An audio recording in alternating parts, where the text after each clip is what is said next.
Hello humans, Master Dinnerflex here, bringing you the low quality content you deserve, and today I've got the cards for Lair of Darkness, yay! I've still been testing it online, and I actually did some real life testing after all these years. It's been testing pretty well.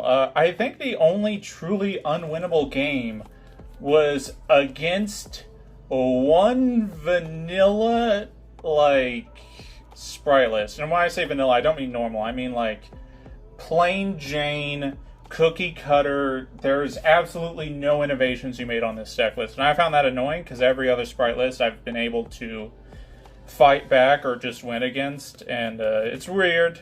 But I actually decided to bring out this old map because the black one I was using is having some issues decompressing on YouTube. And I just decided to bring out the white one. And this mat is old. This mat is only like a few months older than Lair of Darkness, which means it's close to 5 years old. And man, that is way too long to be spending playing a structure deck. So I guess let's get into it. So we'll start off with the best girl, 3 Lilith, Lady of Lament. It's in German because yay. Starter of the deck. Allows Lair of Darkness to be a go first or go second card. Very incredibly powerful. It's just one of the unique traits of this deck is that its power ceiling is based on the power level of normal traps, which is naturally always accelerating because it's just a third of the card pool, even though it's like a fifth. Next, we got 2 Alice. Now, I've seen a lot of lists play 1, but they're playing it at 1 because they only treat it like a Trap Tricks Diana you're not searching. But I actually go a step further with this card, and the reason I'm playing 2 of it is actually the special summon effect. I don't think people give that enough credit. A lot of the ways you can go second with this deck, which this is one of the very rare trap decks where it just has a lot of tools going second. If your tour guide or your normal, if your tour guide gets negated or you just put a regular normal, banishing a random trap you know is not helpful to just turn something into a Zeus threat is so incredibly powerful. And in addition to this, opening Alice, Lair, Imperm literally outs the entire Sword Soul board. Which is incredibly powerful, and it's why I play 2 of this. It's just because it is a very good going second tool rather than people treat it as like a gimmicky follow-up or something bring off ties, but I actually just used a lot going second. Sure, it sucks to open this and nothing else because it means you don't even get to your engine until turn 3 at least. But I just find it very good. I find it way more helpful in the scenarios rather than the 1 in a blue moon chance you just draw it and nothing else. And then next, we got Loris, the new one. I'm actually going to congratulate Konami. You better get used to it. There's going to be a one-time thing. So you better get your pats on the back now, Konami. I'm glad this jump card came out only 6 months later for us. That's basically the speed of delay in our sets, and I actually really like that a lot. I like that they're keeping it speedy with the Shonen Jumps now, because they also did it with that level 6 zombie. I can't remember his name, so that's pretty cool. But this card actually just increased the power level of Lair of Darkness substantially because the Lilith Malice loop to constantly bring out traps was very slow and it needed a lot of things to go right, whereas Loris Lilith is way easier to set up. It's way more effective at exactly what it does, because instead of looping one specific trap, you're getting a new trap and then getting back the old trap. So you're actually getting 2 with what would be the Malice Lilith loop. So it just does a lot. Every effect on it is about recycling. You can put back a bunch of traps, get some extra draws. It just does a lot. I like this card a lot. And finally, 1 Malice. The only reason I play it at all is because it is another hard Lilith, whereas Alice is a soft Lilith. You have to summon it, battle phase, crash into something to get the Lilith. Whereas Malice is just always like a hard Lilith. It'll always be a quick tributor. If we ever get one that's just a quick tribute that's slightly better than Malice, it'll be replaced. It is the worst Lady of Lament. But it being a substitute Lilith helps a lot. It helps for grind games, and it also helps out if I know my opponent has some kind of removal for the Lilith. sometimes I'll ties out Malice and Lilith. So even if they get rid of one, they haven't dealt with the quick tributor, and I find myself doing that a lot more than I expect. So still pretty good, but definitely the worst one. And then finally, the Secret Lady of Lament, tour guide, 3 of. It's not particularly that great right now, not until we get News Reporter. But it's still very good now. It forces Zeus plays. It forces you to get to your engine kind of early. Opening this and ties is just like a perfect duo, because if they negate the tour guide, you just go ties, and it made that entire play just not matter. So, yeah, very good. But once we get News Reporter, it's going to get substantially better, because basically opening tour guide is the equivalent of opening 2 Liliths, because you bring out Lilith, you make News Reporter, revive the Lilith tributes the News Reporter, and then on the next turn, the Lilith can tribute itself, or if you have Lair, tribute one of your opponent's things. So it's actually just a better opener soon to just regular Lilith. And then finally, for some of the last monsters, we got 3 of the dog, Arima.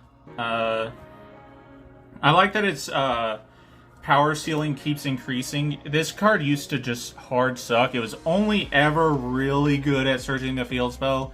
You never wanted to normal summon it. You never even wanted to summon it to begin with, rarely. You would rather just, like, toss it, call it a day, because opening, like, 2 of it was worthless. Opening, like, it was just worthless, because the only search target you would ever play was Diablos, and Diablos was not a good boss monster for the structure deck. So it just didn't get you that far. But now that we've got Alice, which gets you to the Ladies of Lament, which means Arima can get you to the Ladies of Lament, which back then the only way it could have done that is Skarm, and Skarm is incredibly slow, whereas Alice is actually quite a bit faster, is pretty nice. And in addition to that, Arima can search Lord of the Heavenly Prison, which is very nice. The card actually kind of sucks, not gonna lie. This card inherently isn't good. Like, the point of Lord is that it's a -1 to ban Harpy's Feather Duster for a turn, and that's not that great. It's not a very helpful card, but the reason I even... Like, once we get the Runic cards, I'm going to just consider cutting it entirely, but the only reason I might consider even playing 1 is its searchability with Arima, because that means Arima can search Lord, which can search any spell and trap, or it can search Alice, which gets you any of Ladies of Lament. So Arima will have, like, basically this huge pool of search targets just by doing exactly what it's supposed to. But we'll see. This card's just, when it comes to back row protection, it's worse than any Runic card, because the Runic cards are back row protection that are also back row, which is just straight up better than a -1 in hand that just does very little to nothing at all. So that's it for the monsters. I think that's 15. For the spells, Extrav, I've explained why I go this over Prosperity. I was talking with Mega Capital G, and he was saying Extrav was, like, never actually going to resolve if your opponent has a bunch of negates. And funny enough, it doesn't make any sense in my logic, but I actually do agree with him, because if you go Prosperity, it means you don't have Dark Ruler or Droplet, or if you have Droplet, you have it anyway, so it doesn't matter if you negate it or not. But otherwise, there's no point in not negating the Prosperity, because it does give your opponent the chance to draw that card that just blows you out. And Extravagance is very similar to that. It's not more negatable than Prosperity, if you actually think about it. It's just people are more likely to negate it because it says draw 2 instead of search 1. Which is a little weird. And yeah, like, my extra deck has some stuff I wouldn't like all of them to be gone, but at the same time, this card's just substantially more powerful than Prosperity. And Prosperity honestly just sucks so bad. It's ridiculous. Grabbing a random card just rarely ever actually is, like, nice. It's like I said before, it's only good if you have, like, Lilith or Lair, but if you have both or neither, Prosperity doesn't do anything. And I just don't like that at all. The only argument you could have against it is with this next card is that it can search ties. And ties is legitimately ridiculous in this deck. It's honestly, in many cases, just better than opening Lair of Darkness, because you can have Lair of Darkness all you want, but you actually need the monsters to back it up. But in the inverse, sometimes you can have your monsters and win with that without ever actually needing Lair Darkness outside of maybe sometimes once or twice. Like, that's one of the things I do pride myself with this kind of list, is that it doesn't need Lair Darkness. This is a pitfall I see so many players do when they build this deck. They just assume this card is already up, always, and it's never threatened. And that's just not how real Yu-Gi-Oh works. This card is always threatened. This card is always one of the first things they're going to go after negation with. But that's kind of the point, and that's kind of why I built the deck the way it is. I'm totally fine. Like, if I start off activating Lair of Darkness, and you pop it or you negate it, congratulations. You used a disruption when you don't even know if I actually have Lilith or not. If I do have it, you saved yourself some trouble. If not, you just burned a card on nothing. And, but that's also why I avoid playing so many cards that need Lair of Darkness to function, is because it's not going to be up that often. You might, per game, maybe get one tribute out of it. And there's a lot of games that's probably made that number even less than one a duel. Because, like I said, if you open ties, pot, and you're cycling your traps very well, you can actually just win without ever seeing Lair of Darkness, which is like a really cool thing this deck gets to do now after all these years. But even though I'm making all these critiques on Lair of Darkness, let's not pretend its effect isn't broken. Like, having this Lair Lilith is so absolutely ridiculous, especially if you open it with ties. You can literally just snowball your opponent out of the game very quickly, and there's just not much they can do about it. But yeah, if I ever like say to you in the comments, or like when you say a suggestion and I'm saying like something about Lair of Darkness, I'm pretty much saying I don't want to play a card that needs Lair of Darkness. I don't want to play a card that literally doesn't function without it. And it doesn't matter how many copies of Lair of Darkness I have, if they're going to blind out it, it's going to be in the end phase where I can't activate another one. So it doesn't really matter how many of them I play. You should just kind of value that this field spell isn't going to resolve all the time. And that's why I built the deck the way it is. Now, for the traps, this is another one I was talking with Cap G about. He's not a big fan of this, and I kind of get it, especially if you, well, I mean, you can't read this one unless you read German, but it reads very go first, and to be fair, it really is really go first. But a lot of the decks you're playing against still are trying to do stuff turn 3. So, like, a DDG can slow that kind of strategy down. But more importantly, the reason I choose this over Shifter is because Shifter you have to have in your opening hand, and it's only usable once. Whereas this does not need to be in your opening hand, and it's used indefinitely. Once you have Loris Lilith, this is just active for the remainder of the duel as long as you decide it is. And because of that, even though it's much better going first and almost useless going second, because of that simple interaction, it makes it substantially more powerful than you would expect. Because if I can just search my Macrocosmos and establish it forever, why does D-Shifter matter? And it's not like I'm not playing D-Shifter in the side, but this difference of utility is so substantially different that I decided to do this. And I chose this over D-Barrier because a lot of decks are surprisingly going towards the pile approach.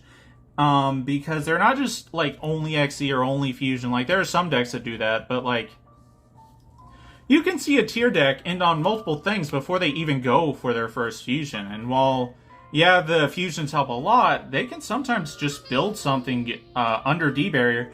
And that goes way harder when it comes to Sprite, because they can literally put up Monster Negates and Spell and Trap Negates without ever going in their extra deck. So I just didn't, I didn't want to do D-Barrier. It was not catching as much as it needed to, whereas DDG can catch a lot more. And when DDG is good, it's like turn ending. So I went with that one.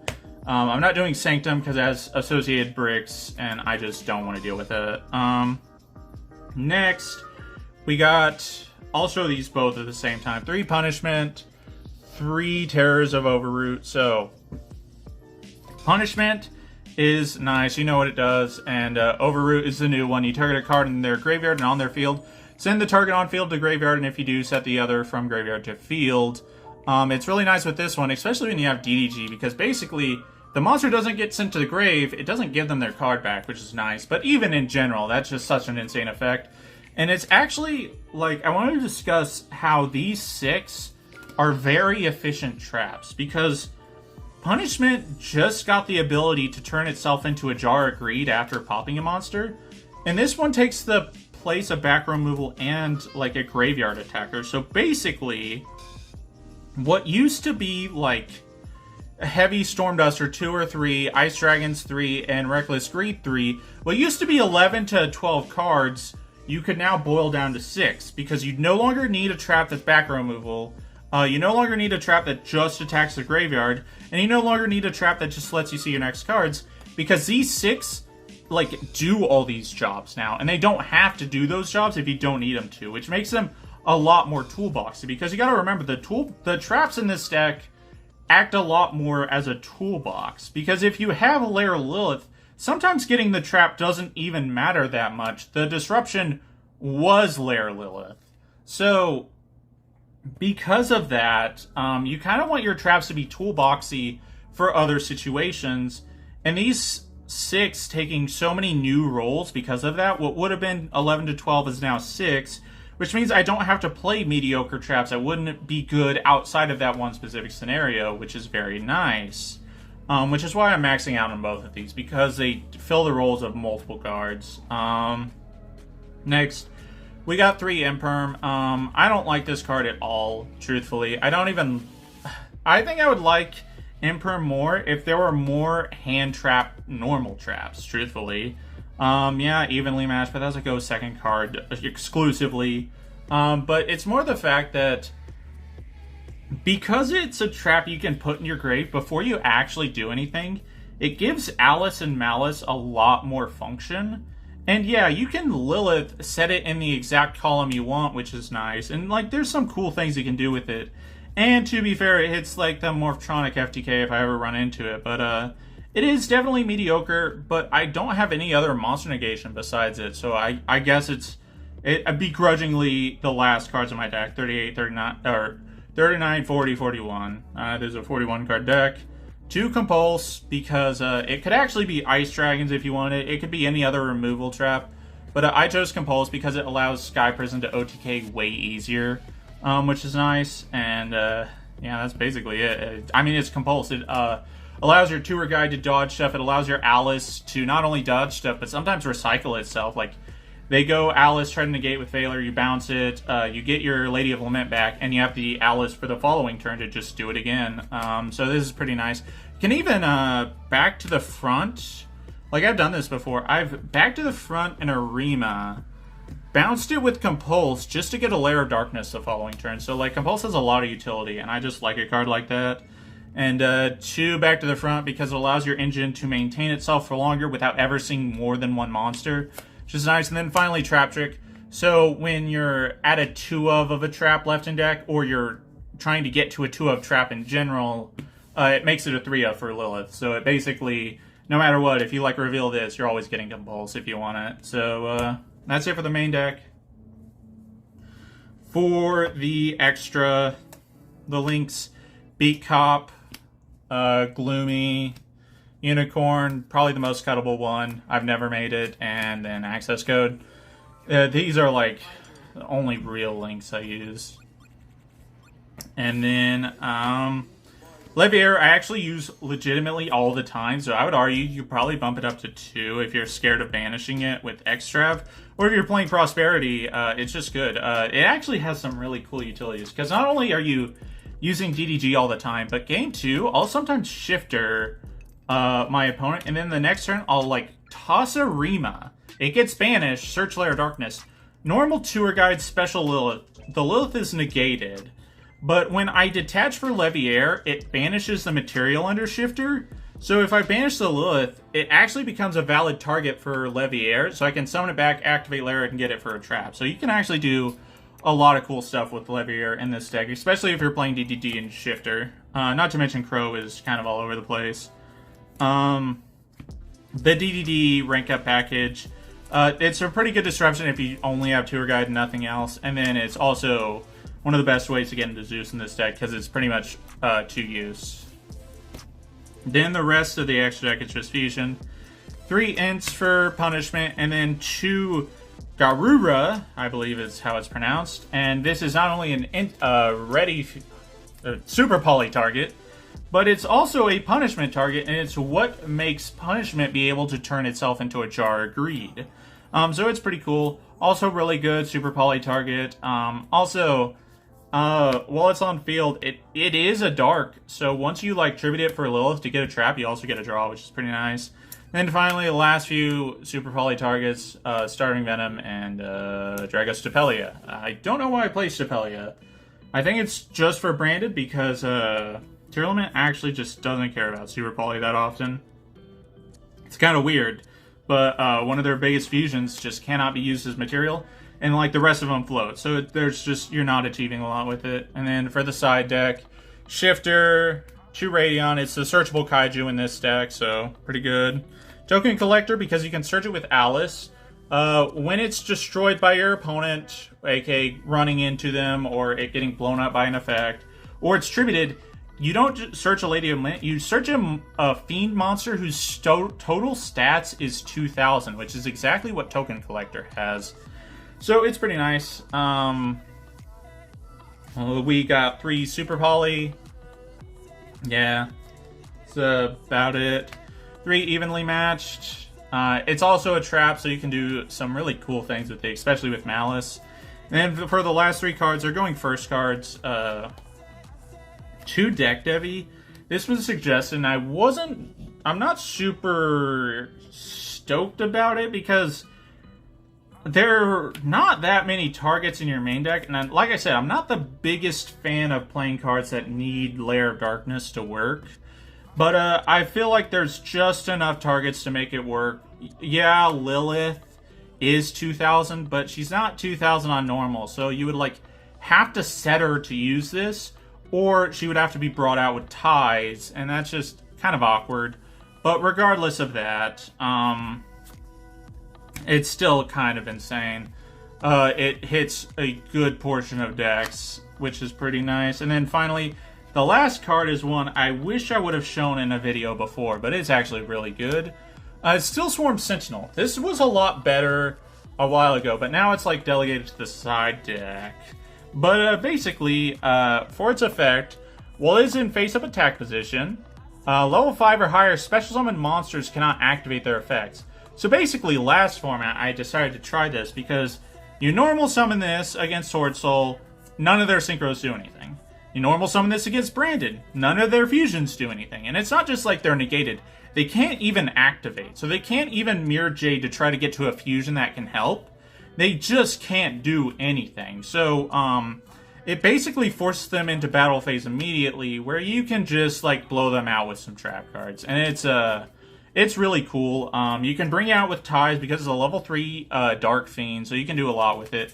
The only downside is like you can't do cute back to the front stuff because it has the same attack position, but it's still a really cool card and a really neat tool. And if I'm going first, I mean, it's fine. It's like a toolbox for Ties of Brethren, so that's pretty nice.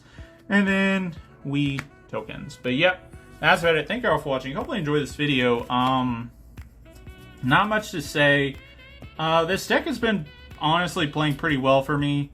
I think the only time I really had an issue was actually I tried to play an online tournament and just got blown out, and it just really didn't have anything to do with the deck or the opponent's deck. It was just really bad misfortune that made it suck. Just opening unplayable and then opening the exact red reboot to stop the one play I had. So it is what it is. But if I were to gauge this on a power level, I think if you like Unchained as a deck, you'll like this deck, and it'll probably do better for you. This deck has a lot more tools than Unchained, and it's actually better at gaining card advantage.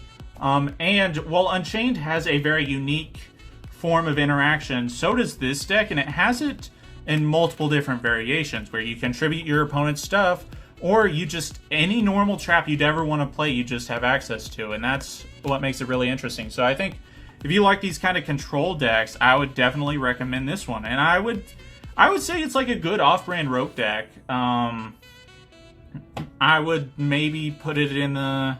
Couldn't even tell you what realm I'd put it in, but like, if you're wanting an off-brand rogue deck to play, and you like trap cards, you like interacting with the opponent, I would recommend this deck. But yep, that's about it. Thank you all for watching, and remember, Master Dinner Flax will take your soul.